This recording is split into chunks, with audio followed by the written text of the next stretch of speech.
Yo, what's up, y'all?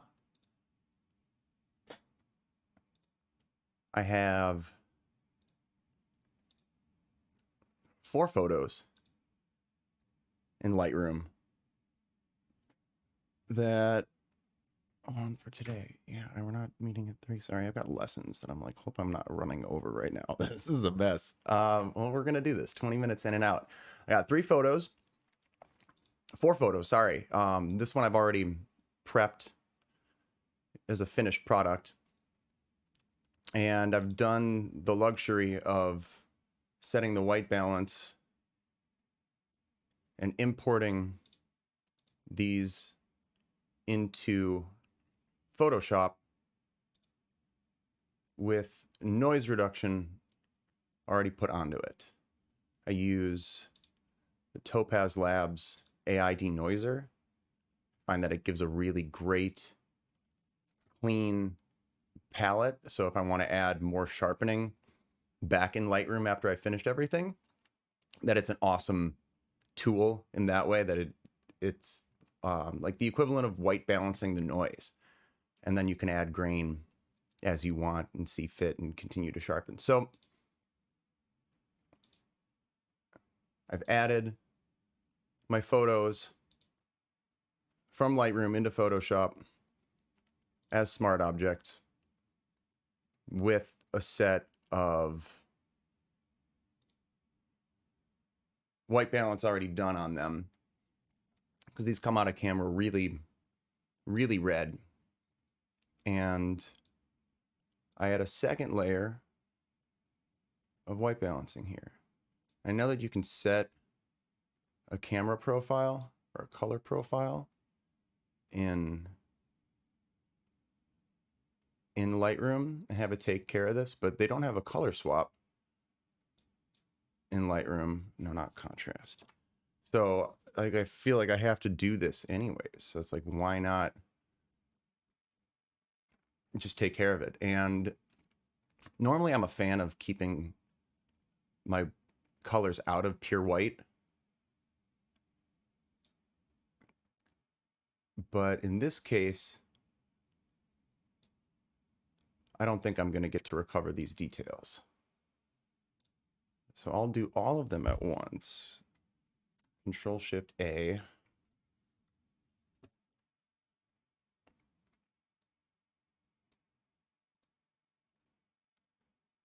And then just find that point between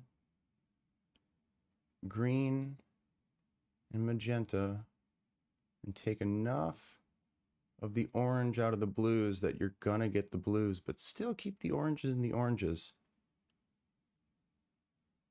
the reds in the reds, so you're not gonna lose the split toning. So I have a mix of, this was shot in 720 nanometers, and this next one I'll show you, well, shot that might be too blue. Nope, this was still shot in 720. So depending on the filter that you use,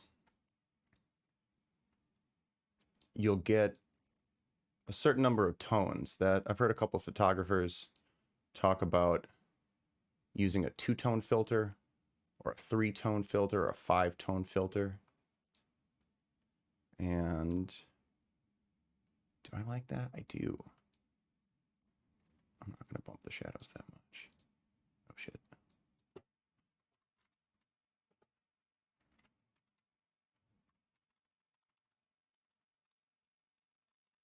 Yeah, you can take the shadows or you can take the whole exposure.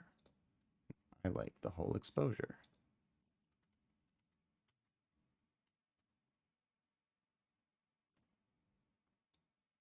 So this, oh, so this is in, you see how the blues are blue here. All right, that 590 cuts all the frequencies above, frequencies and wavelength. I'm getting them mixed up. They're inverse of each other. So frequency is the number of occurrences that something has, and the wavelength is how long each of those occurrences is. So in terms of light, as the colors change from red to violet, red, orange, yellow, green, blue, indigo, violet, the speed of those wavelengths increases. The frequency of those wavelengths, no, I'm getting this wrong. The frequency increases. The number of cycles gets higher. Channel mixer, that's what I want. So I'm gonna add that to all of them. And as the number of occurrences increases, the length of each occurrence gets smaller because they have to fit into the same amount of space. So 590 nanometers is the wavelength. And I set this as reference. What am I doing here? I'm going to swap the reds, the greens. Greens are up. Blues are up. Oh, I just enhanced the natural toning of this. Very cool.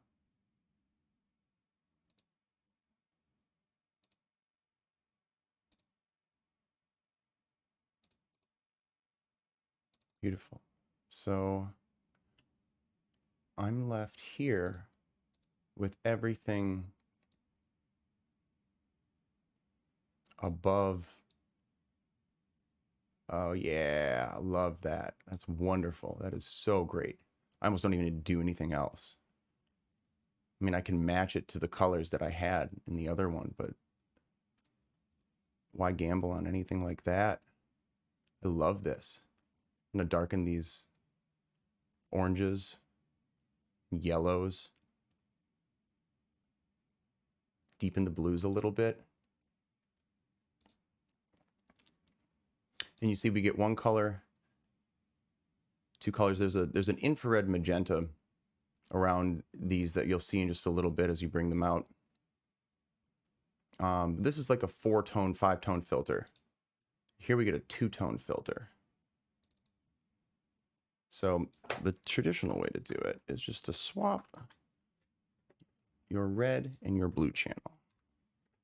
So everything coming out of this is a nice separation. There's still a little bit of light coming out of the clouds, or rather, did I do that backwards? No, I did that backwards.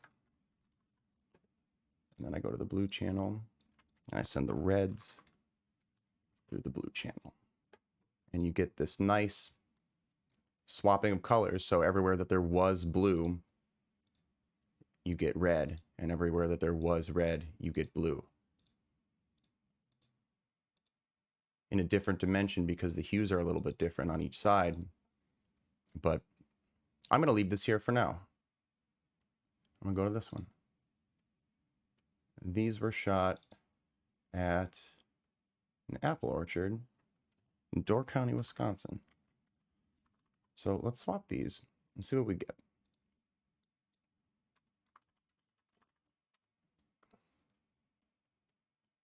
And this is cute. I'm going to use this for this. I'm going to take these and I'm going to just do a regular old swap here because this shit looks awesome.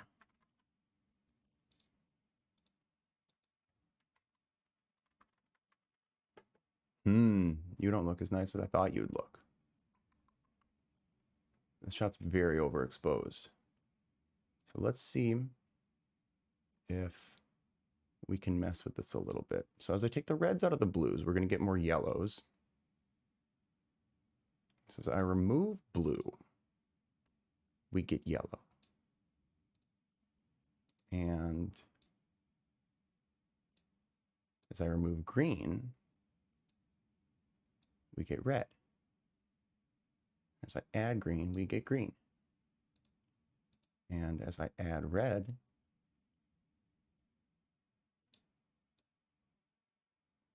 in different proportions, we also get green.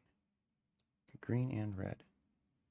I like where that is going. I like the darker purple sky sometimes it just changes. So I'm going to keep this last photo that I just took as, oh shit, that looks sweet. So now you can see what it's going to be in post. You can see this toning around the image, this haze, this infrared glow. That's what makes this thing so outstanding and awesome. What if I leave this here and I tone it down? Because this is very oversaturated. It's very oversaturated because I am totally out of proportion here. And normally that's pretty tacky. I don't like that. That it is just blown out. I wonder if I can get the same color, but a little bit less saturated. So I'm going to tone everything down. What's up with these greens? No, I want this red through the blue.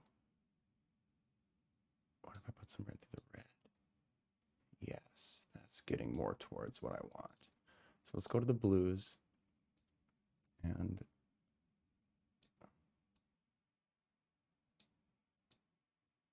oh, let's get this.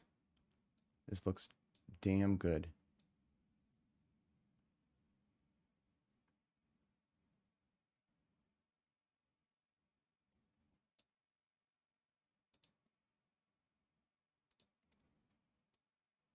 I'm keeping an eye at the total percentage down at the bottom. So the higher the percentage of each color is, the more saturated it's going to be. And you're going to get these blown out tones, like I'm way over in my reds. But sometimes that's nice because you get this glow and you can get something like this. Or I'm trying to preserve the detail and the highlights. I'm not trying to blow the image up, but I'm trying to bring out these colors that are sort of hidden inside the mix. And that's especially great when you're working with 590 nanometer infrared. I love this. This is really nice. Yeah, we're going to play around with that in Lightroom and see what the heck we get. So one way to get more vibrant colors in that way is to play with the saturation of each color, or rather each channel. Because I'm not really playing with the colors. I'm playing with where they're going in the end. I'm playing with where the red goes. I'm playing with where the blue goes. Oh, look at you. Oh, you are so nice. Look at that glow you get around the outside. And this is in 720 nanometer. So I'm going to boost the saturation of all these pinks in Lightroom too. Try not to add any. So that I'm not as big a fan of that, but we'll see what we can do with cleanup. So I like where all four of these are at. And let's bring them back. So let's do a save on each of these, and the edit TIFF is going to come back into Lightroom as something that we can work from. And then if I'm not happy with where things are, I'm going to keep this open and I'm going to mess with these a little bit. So infrared is done in a couple of stages. That if anyone's familiar with audio production, there's a thing called gain staging, where you monitor the level and the overall product through a bunch of different steps of the process. So you're not going to add all your effects at one time. You're going to add your effects over a series of steps that hopefully all take you one step farther, and rather than two steps forward, one step back, and get you to where you want to go with the least amount of noise and conflict in between each of these things. So these are all saving, and we've got our 4 edits in Lightroom. 1, 2, 3, and then this 4th one's showing up in just a second. There you are. Cool, cool. So let's start with this blown out one because I want to see what the heck is going to go on with this. So again, monitoring my highlights over 3 or 4 different steps. And I actually do this last. So any additional correction. So I go and I switch all of my hues first. I find what everything is going to look like. And what my colors sort of ended up being. Interesting. This is wicked cool. This is sweet. Let's turn the yellow luminescence down. No, is that my orange? Oh, beautiful. What the heck? So I bring you down and I would desaturate my yellows. Not much. Just enough that they pop in there. So let's keep going to these greens. I got no greens. Sometimes green, and I want to see my histogram. I know I'm getting a lot of just shade. What does green look like? Nothing. I don't like green. Just keep it where it is. Yeah, green, aqua, and blue and yellow will be this weird mid range of colors where I'm like, what am I getting any of this? So my sky looks like it's mostly, wow, I am down to the wire here. I'm gonna have to fix this in the grade.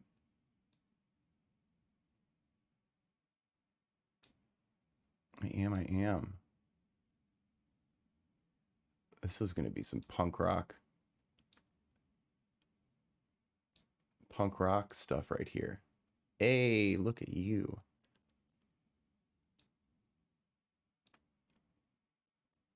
And green's not giving me anything. This is interesting. I kind of want to change this in post, but not in post, but back in. See, that's what happens. The density just becomes too much to deal with. Let's see what I can fix in the grade. And a lot of people think of color grading like adding another layer of style onto their photos.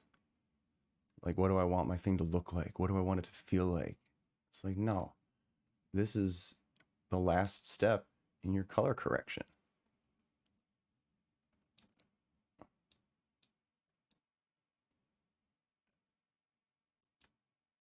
See, I'm missing something. This is like, oh, let's turn down these highlights then. I get this last little glimmer of, oh, hell yeah. This last little glimmer of color treatment.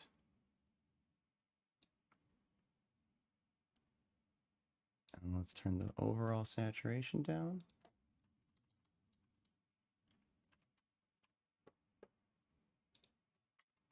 And the vibrance up. Let's desaturate these yellows a little bit more. Desaturate these oranges a little bit. That is interesting. Even a little bit more. Let's tone the saturation down, bring the vibrance down, luminescence of the colors, how dark or how light something is. I'm going to leave it there.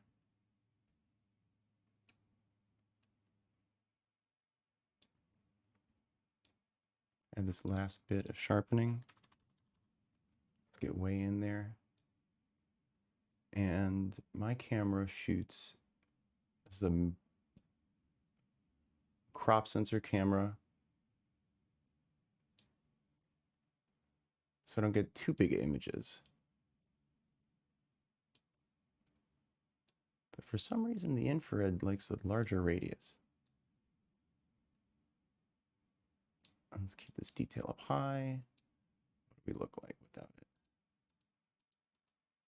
Yeah, all about it. I very much like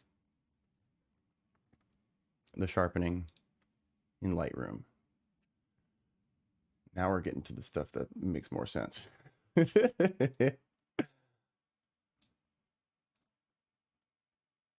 Yes, this becomes almost easy.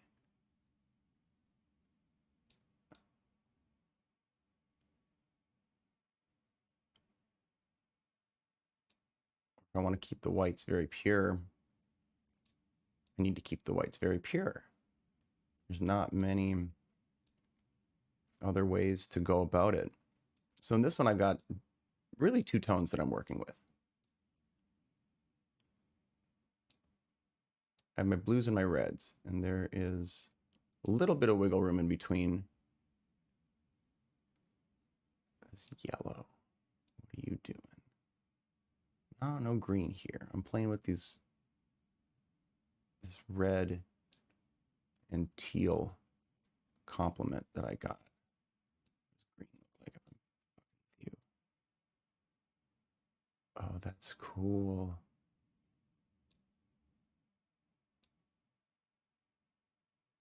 Yeah, I'll bring you way down.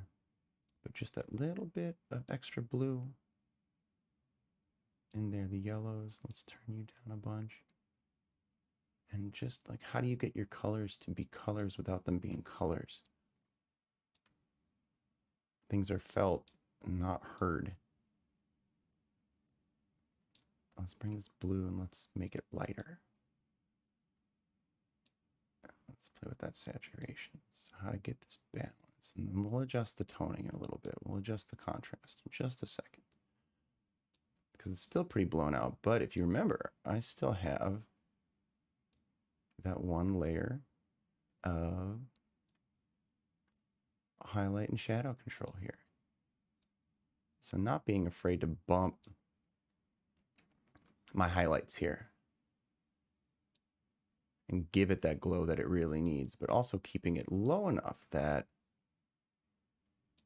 I'm not blinding anybody. Let's take the tone curve and let's find those half shadows. Oh boy. Oh boy. Yeah, the base is in the mid-tones.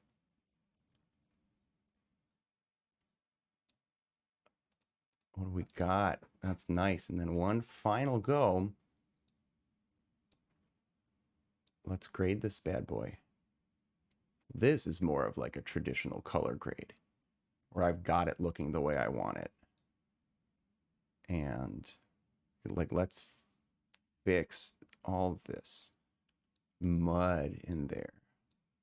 So right now I got a good complement going on, a split complement. And let's keep that right in there. And let's tone down the highlights a little bit. Let's bring the mid-tones down just so they shimmer. And the shadows are going to fill all the orange. Those blue shadows are going to fill all the orange in the shadows. Try to keep it white.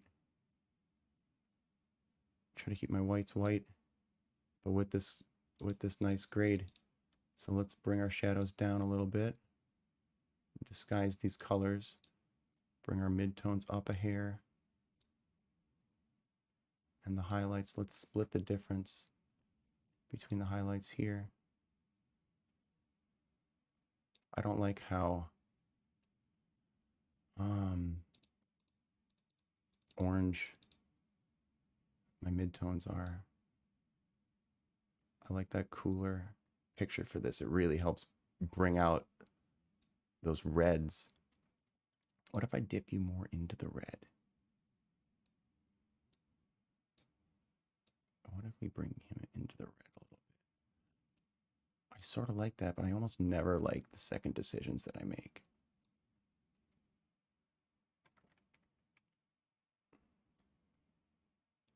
What if I did this? Red and teal. And then I split around there. That's interesting. I can always undo it. Ugh, that's a bummer. I don't like where that went. Yeah, I'm going to undo back to where I was.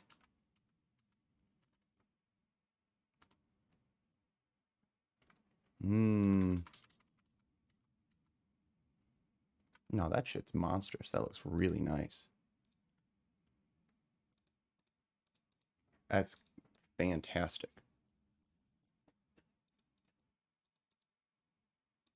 And there are a couple sensor spots here that I can take rid of. Let's look at this balance. It's blending.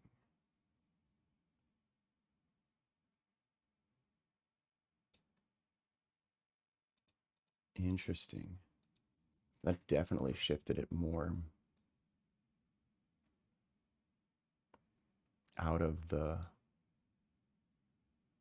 blue. Oh, you know why? Because I'm there. Aha. I like this. So it's a nice triad we got here. We got blue, we got yellow, and we got a nice soft magenta.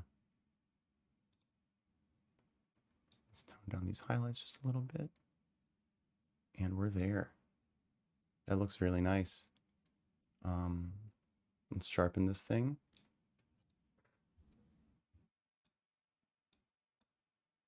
And I'll bring my sharpening way up. Find out what texture I like.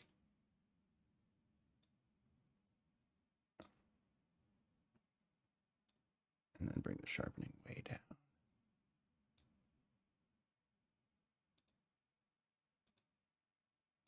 Yes, yes, yes. And can I add a little bit of color? Noise reduction. Not a lot, because when you get into there, and I do like to turn the smoothness down when it's these washy colors in between,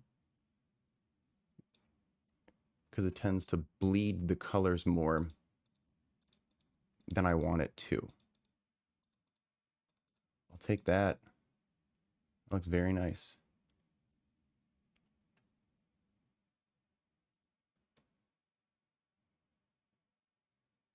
Take care of these sensor spots real fast.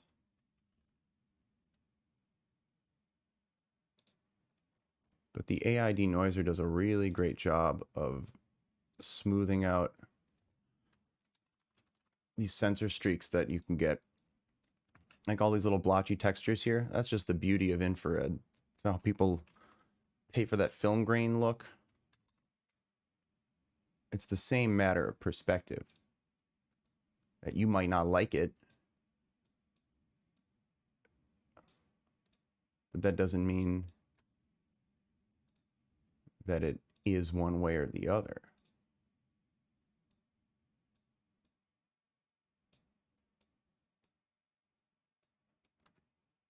But these little blotches, I do like to take care of them because they can be kind of distracting. Gorgeous. Gorgeous, gorgeous, darling. Let's take off that. And I like where we're at. This is a nice one. Yeah, the composition of this is pretty good, especially if I crop. I like to crop 5:7 so it fits better on social media. Yeah, this camera shoots 2.3. And God, like this T2i I have doesn't give an option for other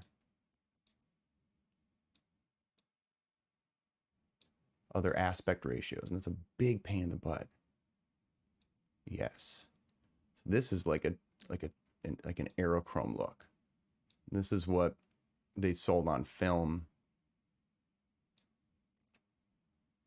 I forget who makes it. Who made this aerochrome?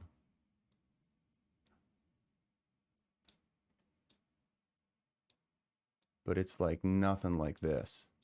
You get these crisp, clean outlines, and it's just this gorgeous texture that you don't get. You don't get the wash that you do in this. Yes, it's infrared light and it's a little blurry, but it's not blurry in the way that digital photography can get blurry. So now I'm messing with my sun up here. And try to keep the... So there's still a fair amount of blues in my shadows right now. And that's something I'm going to need to take care of with the grade. Here, all these purples on the ground. Yeah, that looks nice. Just add a little bit of contrast with this. I'm going to make up for it with not my yellows, my reds. Yeah. Oh, no. I'm trying to keep that balance of lights and darks across the page. So this is an interesting little inversion that I have the darkest parts on the top and the bottom,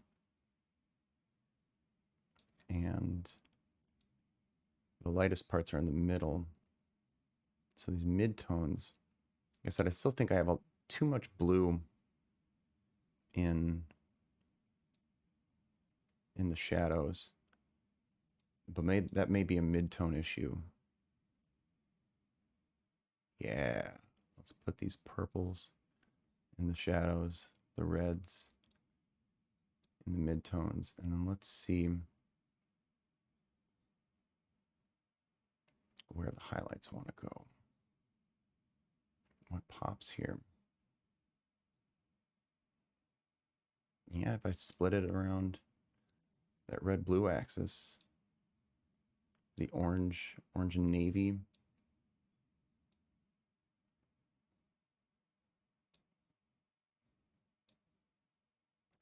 give that red just a little bit more, and let's see if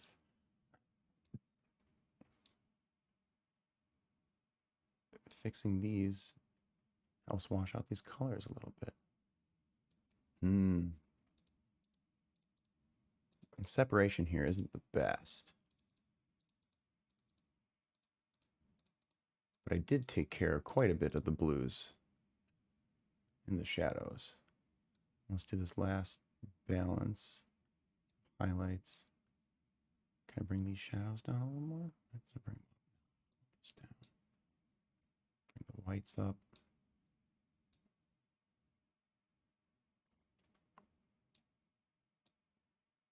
Yeah, I like where this is. Nice. Yeah, we brought out some nice tones here. And for the last one, let's go through the same method to the madness.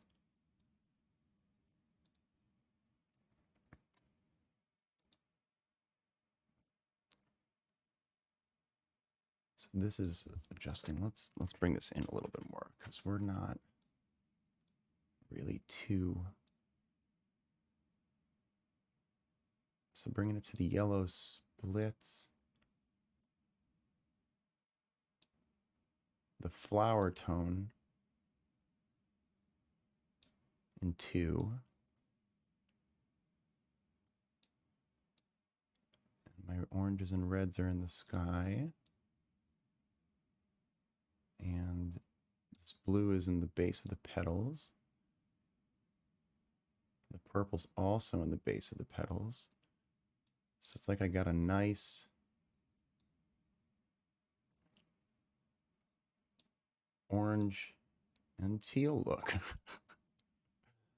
And here's my, I want to leave this magenta alone for a second. I'm going to get the saturation and see what ends up being here. This red in the oranges.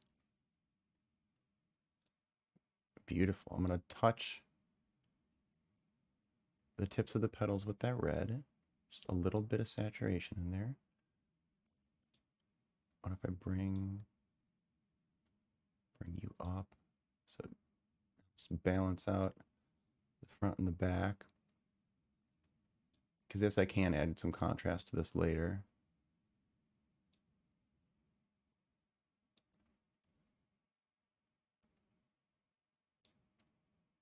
trying to keep it homogeneous at the same time that I'm keeping it separate and distinct. These blues definitely need something. What if I make my purples darker? Not by much. And these magentas? Magentas are what I was really messing with. So this is the infrared. This is the glow.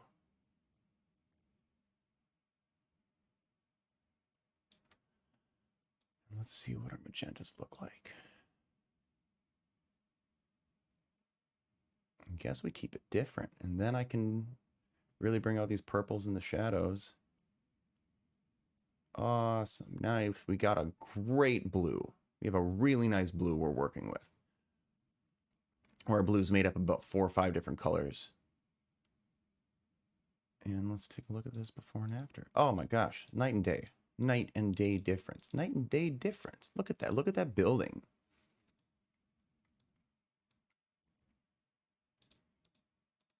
Yeah, it's from green to lean. And let's go down and let's take a look at this. This grade we got.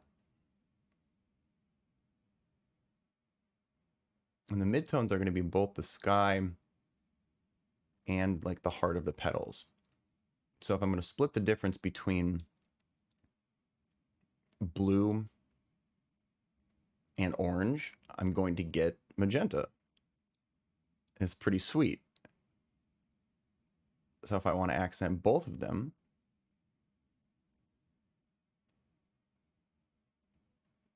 I find the middle. And before I do these shadows, actually, because the shadows can go either way. But what's up with these highlights? I feel like the highlights are going to be more particular. So I'm going to get another triad today. Yeah, that's what it looks like. You have some golden highlights.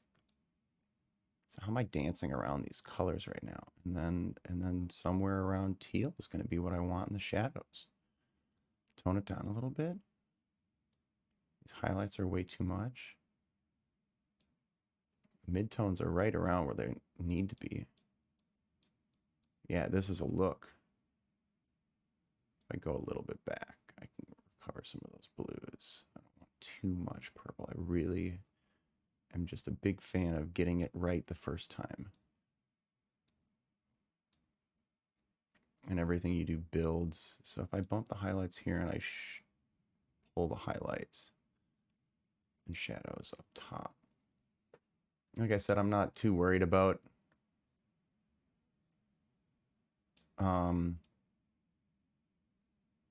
what do you call it? The clipping here. And this is just clipped. It is. And that's always been like a fear of mine, to get the clipping gone. No clipping. There's no absolute white. Nothing is blown out. Nothing is too heady, too contrasty. But sometimes you don't get to pick. Sometimes you like the composition of a piece. Sometimes a tree looks like a dragon, and you just have to love it for what it is. So how do these tone curves do? I like where that sits. It's hard to know. Do I like my original edit better, or do I like this edit? I'm not sure. What does my original one look like? Oh, I got a lot of red above everything. Can I bring this blue down a little bit?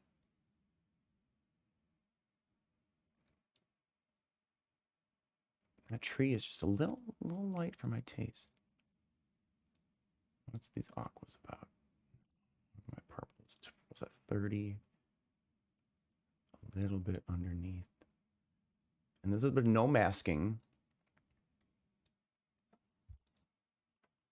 And this one you can see mad sensor spots. Let's do some real quick cleanup. These little blobulars right around the corner. And then this thing is done.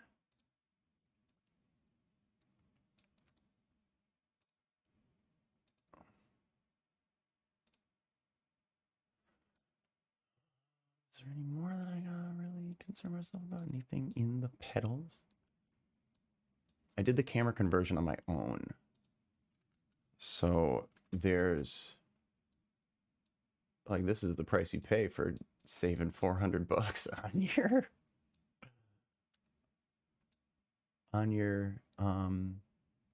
work. Build it from home and you get to deal with what you get to deal with.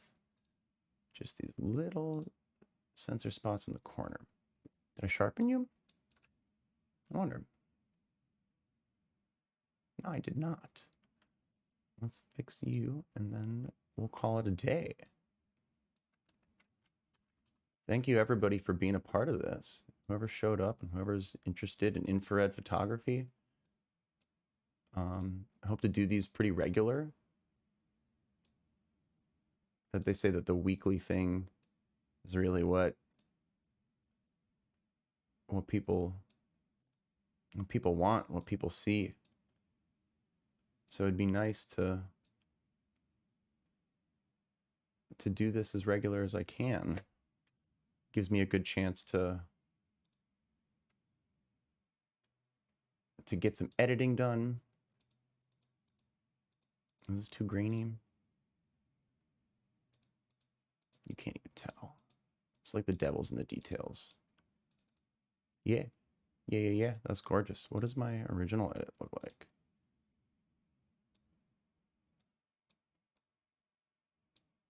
Let's bring you in. You can bring me in? And bring this bad boy in?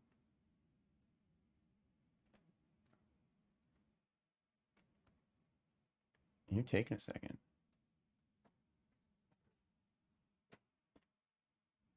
How long have I been live for? 42 minutes. Oh my gosh, this is way too long.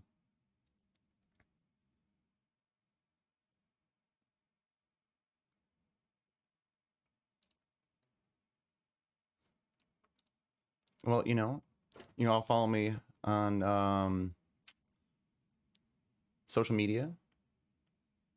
I turn these into NFTs. I do my own coding, design, and at risk of breaking my computer. Oh, you can't drag into Lightroom. That's all right. All right, cool. So I'm gonna stop making a racket, and I will see you all next time. Enjoy taking your photos. Let me know.